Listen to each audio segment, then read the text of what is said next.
Bonjour chers paroissiens, chers internautes. Nous nous retrouvons dans notre émission La vie de la paroisse. Aujourd'hui, nous accueillons M. Moïse Takougan. Bonjour Moïse. Bonjour Alexandra. Moïse, vous êtes juriste de formation, enseignant au Collège Sacré-Cœur et Saint-Gabriel de Thiès. Vous êtes aussi catéchiste des cours spéciaux pour les mariés. Et c'est la raison pour laquelle nous vous avons invité aujourd'hui pour justement tout nous dire sur le catéchisme des candidats au mariage. Que pouvez-vous ajouter à votre présentation? Je pense que vous avez dit l'essentiel. Voilà, donc je suis Moïse, le curé a bien voulu m'associer à la préparation des dossiers de mariage de la paroisse. Donc vous avez tout dit. Moïse, expliquez-nous en quoi consiste ce cours spécial pour les futurs mariés à l'église. Alors c'est la catéchèse du curé.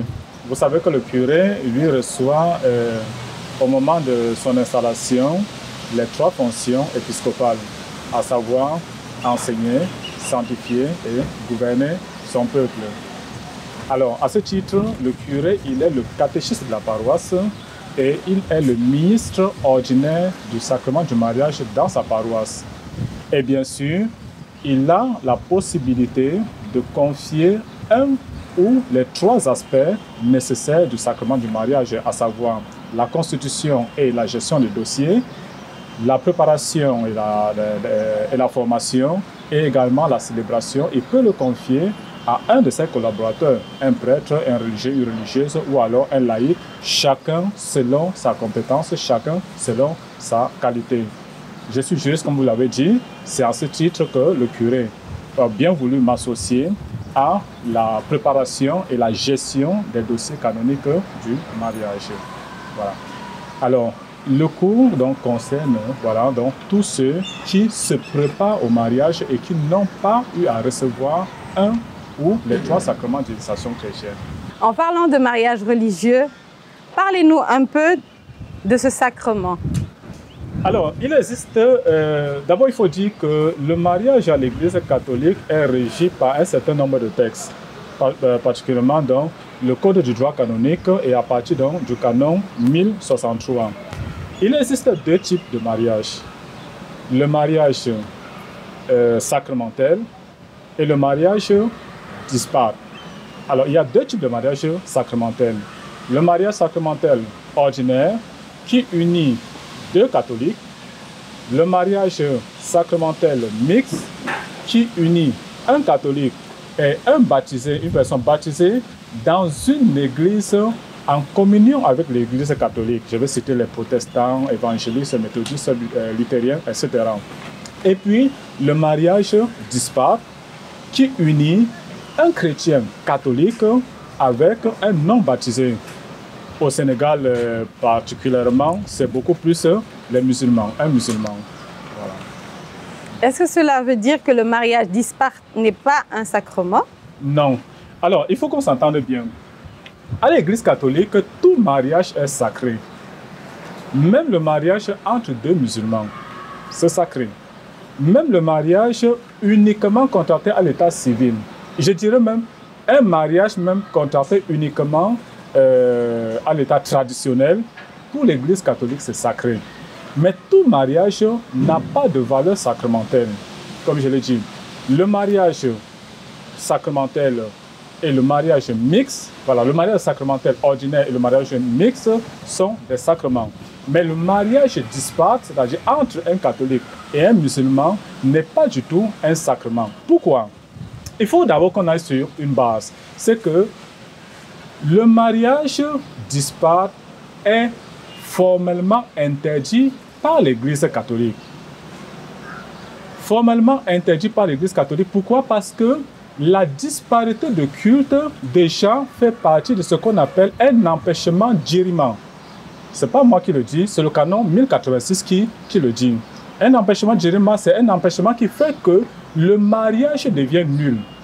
Alors, toutefois, lorsque le couple répond à toutes les conditions que propose l'Église, l'évêque parce qu'il est successeur des apôtres à qui le Christ a confié la gestion de son Église, peut donc signer une dispense d'empêchement pour les mariages mixtes ou alors une dispense de disparité de culte à la partie catholique pour lui permettre voilà, de célébrer son mariage. En ce moment-là, le mariage est valide, est licite, mais n'a pas de valeur sacramentelle, donc ce n'est pas un sacrement. Mais est-ce que ça peut être un sacrement? Est-ce que ça peut devenir sacrement? Oui. Ça peut devenir sacrement au cas où la partie musulmane se convertit et il décide et il reçoit le baptême. Le jour du baptême, au moment où le prêtre verse l'eau sur la tête en disant « Je te baptise au nom du Père, du Fils et du Saint-Esprit », son mariage disparte prend automatiquement une valeur sacramentelle, c'est-à-dire en ce moment-là, ça devient un sacrement. Parlons de dispense d'empêchement. Qu'est-ce qu'une dispense d'empêchement?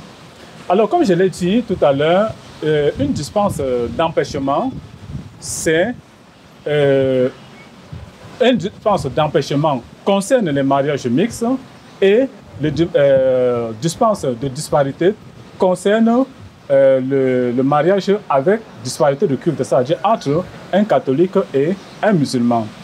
Alors, pour que l'évêque signe une dispense pour la disparité de culte, il s'assure que la partie catholique qui ne représente, qui n'existe aucun danger pour la partie catholique d'abandonner sa foi. Et à cet effet, la partie catholique doit formellement s'engager à écarter tout risque d'abandon de la foi. Deuxièmement, la partie catholique s'engage formellement à faire baptiser et éduquer tous les enfants, j'insiste bien sur le mot tous les enfants, dans l'Église catholique. La partie musulmane aussi doit être clairement instruite sur les 4 piliers du mariage à l'Église. Quels sont les 4 piliers? Premièrement, il y a la liberté. Il n'existe pas à l'Église de mariage forcé. Il faut une liberté de consentement entre les deux. Deuxièmement, il y a l'indissolubilité du mariage. La partie musulmane, il s'engage à rester marié avec la partie catholique pendant toute sa vie. Parce que nous tenons compte que dans l'islam, l'homme a la possibilité de répudier sa femme. Mais à l'Église catholique, le musulman qui s'engage doit s'engager à ne jamais, quelle que soit la raison, répudier sa femme. Ensuite, il y a la fidélité. La fidélité à un seul partenaire. On sait que dans l'islam, le musulman a la possibilité d'avoir 2, 3, 4 femmes, mais il doit s'engager à n'avoir qu'une seule femme. Voilà. Quelle que soit la raison, à rester monogame. C'est pourquoi, pour que la célébration soit faite, on exige que le couple nous présente un certificat de mariage civil dans lequel il doit être clairement mentionné le régime monogamique. Quatrième pilier maintenant, c'est quoi? C'est l'éducation des enfants. La partie musulmane doit s'engager formellement à ne jamais s'opposer à au sacrement du baptême, au baptême et à l'éducation de ces enfants à l'Église catholique. J'insiste encore sur tous les enfants qui sont nés dans ce mariage-là doivent être baptisés et être éduqués à l'Église catholique. L'absence d'un seul de ces engagements empêche automatiquement l'évêque de signer la dispense de disparité de culte. Si maintenant un couple désire se marier à l'église, par quoi devra-t-il commencer? Alors, il faut qu'il commence par rencontrer le curé. Alors, quand il rencontre le curé, déjà, en venant voir le curé, il faudrait qu'ils apportent un extrait de naissance de chacun, un extrait de baptême pour chacun, le certificat de mariage civil, si le mariage civil a déjà été célébré. Et à ce moment-là, également, ils doivent apporter une déclaration d'intention. C'est quoi la déclaration d'intention? C'est un document bon, d'une page, demi-page, d'une page, dans lequel les fiancés s'engagent formellement et en donnant quelques raisons, voilà, s'engagent formellement à épouser voilà, l'autre conjoint. Alors, lorsqu'ils arrivent, ils viennent voir le curé. Le curé va leur remettre ce qu'on appelle l'interrogatoire canonique. Donc, c'est une fiche de questions qu'ils doivent répondre. Et également, le curé leur remet un carnet qui leur permettra voilà, de participer à l'une des sessions de préparation du doyenné. Pour le cas de notre doyenné, ça se passe au marché de l'Ouganda. Maintenant, pendant qu'ils sont en train de faire leur préparation, le curé entre en contact avec le curé de la paroisse du baptême, envoie au curé de la paroisse du baptême un document que nous appelons demande d'extrait de baptême en vue du mariage. Ceci, c'est pour s'assurer que le conjoint n'a pas déjà été marié avant. Voilà.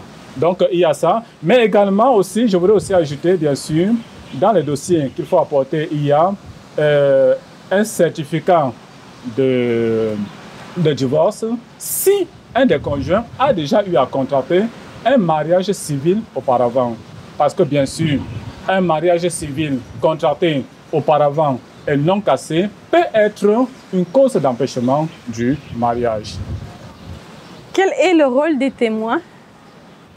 Oui, alors, il faut d'abord préciser ici que dans la célébration du mariage, il existe 3 témoins. Le mariage est le seul sacrement qui n'est pas donné par le prêtre, mais qui est donné par le couple. Le couple se donne le sacrement voilà, à travers le consentement. Donc, il y a 3 témoins. Le premier témoin, c'est l'assemblée. Tous ceux qui sont dans l'église à ce moment-là sont des témoins. Deuxième témoin, c'est ce qu'on appelle le témoin de l'église. C'est le prêtre. Il atteste que ce mariage est valide. Et le troisième témoin, c'est ce que vous choisissez. Et le rôle de ce témoin-là, le témoin, il faut dire que le témoin n'est pas un parrain du mariage, mais le rôle du témoin, c'est d'attester que ce mariage respecte toutes les obligations, respecte toutes les dimensions canoniques, que ce mariage est valide et licite, qu'il respecte effectivement tous les 4 piliers du mariage qui ont été cités. Alors, est-ce que les témoins peuvent être catholiques? Oui. Dans le cadre du mariage sacramentel ordinaire, les témoins doivent forcément être catholiques. Parce que si le témoin doit attester que ce mariage canoniquement est valide et licite, mais il faut déjà qu'il sache ce que c'est qu'un mariage canoniquement valide et licite. Maintenant, dans le cadre du mariage avec disparité du culte, bon, bien sûr, la partie catholique doit avoir forcément, automatiquement, un témoin catholique. Maintenant, la partie musulmane, bon, il peut choisir qui il veut. La partie aussi pour le mariage mixte, il peut aussi choisir qui il veut. Mais la partie catholique doit forcément choisir un catholique. Mais il ne suffit pas d'être catholique. Être catholique, mais si on est marié, avoir célébré son mariage à l'église. Et si on est célibataire, ce que j'appellerais accordé avec faute, alors il faudrait qu'on soit célibataire, mais qu'on ne vive pas maritalement. Il nous est arrivé plusieurs fois, le jour du mariage, à refuser certains témoins parce que nous avons remarqué que ces témoins ne répondaient pas effectivement aux critères. Pourquoi dit-on que le curé est le ministre ordinaire du mariage? Alors, parce que il faut déjà regarder à partir même de la définition d'une paroisse. Ça, c'est dans le code du droit canonique. Le curé, il est le responsable de sa paroisse. Et sa compétence ne se limite pas à l'église paroissiale, mais à tout le territoire paroissial. Il est le responsable et il est le ministre ordinaire du mariage, exactement comme l'évêque est le ministre ordinaire du sacrement de l'ordre dans son diocèse. Ça veut dire quoi? Ça veut dire que on ne peut pas célébrer un sacrement du mariage dans la paroisse sans toutefois passer par le curé. Nous voyons que la préparation et la célébration du mariage même est très souvent faite par un vicaire. Comment cela s'explique-t-il? Alors, lorsque un vicaire doit peut-être célébrer le mariage, oui, ça c'est tout à fait possible. Bien que le curé soit le ministre ordinaire du mariage, en ce sens que, en principe, c'est le curé qui devrait célébrer tous les mariages. Maintenant, le vicaire, pour pouvoir le faire, il doit obtenir d'abord du curé un mandat pour pouvoir préparer le couple. Et s'il doit célébrer, il faut qu'il demande, il doit présenter au curé une demande d'autorisation de célébrer. Et il doit obtenir une autorisation de célébrer, voilà, de son mariage. Et comme je l'ai dit, le curé, sa compétence ne se limite pas uniquement dans son église paroissiale, mais ça s'étend dans tout son territoire paroissial. Si vous voulez célébrer le mariage dans une des églises à l'intérieur, ou bien une chapelle à l'intérieur de le territoire paroissial, alors automatiquement, il faut que le curé puisse donner son autorisation pour pouvoir le faire. Si vous allez dans une communauté religieuse, par exemple pour célébrer votre mariage, une communauté religieuse n'est pas une paroisse, mais c'est une maison située dans un territoire paroissial. Alors à ce moment-là, ça doit passer par le curé. Il est donc possible de célébrer son mariage en dehors de sa paroisse ou de son diocèse? Oui. Alors, en ce moment-là, le dossier doit passer par le chancelier. Donc, le curé, après la préparation, il envoie le dossier chez le chancelier diocésain. Et c'est le chancelier diocésain qui doit envoyer, après vérification, qui doit l'envoyer chez le curé de la paroisse où le mariage doit être célébré. Maintenant, si vous voulez aller faire le mariage à l'extérieur du diocèse, à ce moment-là, le curé, il envoie le dossier chez le chancelier diocésain de Dakar. Par exemple, si c'est à Thiès, le chancelier va envoyer le dossier chez le chancelier diocésain de Thiès, et c'est le chancelier diocésain de Thiès qui se chargera d'envoyer le dossier dans la paroisse, chez le curé de la paroisse où le mariage doit être célébré. Est-ce que c'est la même procédure pour les mariages mixtes et les mariages avec disparité de culte? Alors, en ce moment-là, l'évêque va entrer, en ce moment, les deux évêques vont entrer, voilà, en jeu. Ça veut dire quoi? Ça veut dire que le curé, en ce moment-là, il envoie le dossier chez le chancelier. Le chancelier envoie le dossier chez l'évêque, chez Monseigneur Benjamin Ndiaye, qui, après vérification, va signer la dispense de disparité de culte. Mais il ne va pas signer la dispense de la forme canonique. Il va envoyer donc, ensuite, le chancelier va envoyer le dossier chez le chancelier de l'autre diocèse, par exemple le diocèse de Thiès, et le chancelier du diocèse de Thiès envoie le dossier chez l'évêque de Thiès, chez Monseigneur André Gailly. Et c'est Monseigneur André Gailly, en ce moment-là, qui va signer la dispense.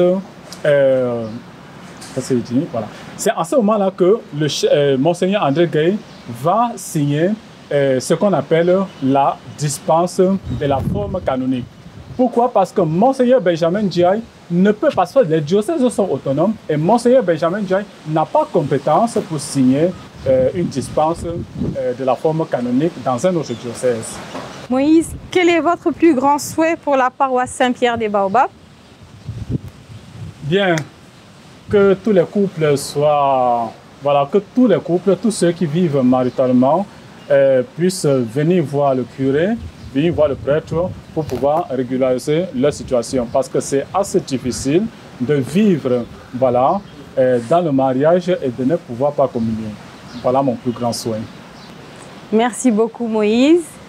Chers internautes, chers paroissiens, nous vous remercions pour votre attention et en attendant la prochaine émission, nous vous invitons à répondre à cette question.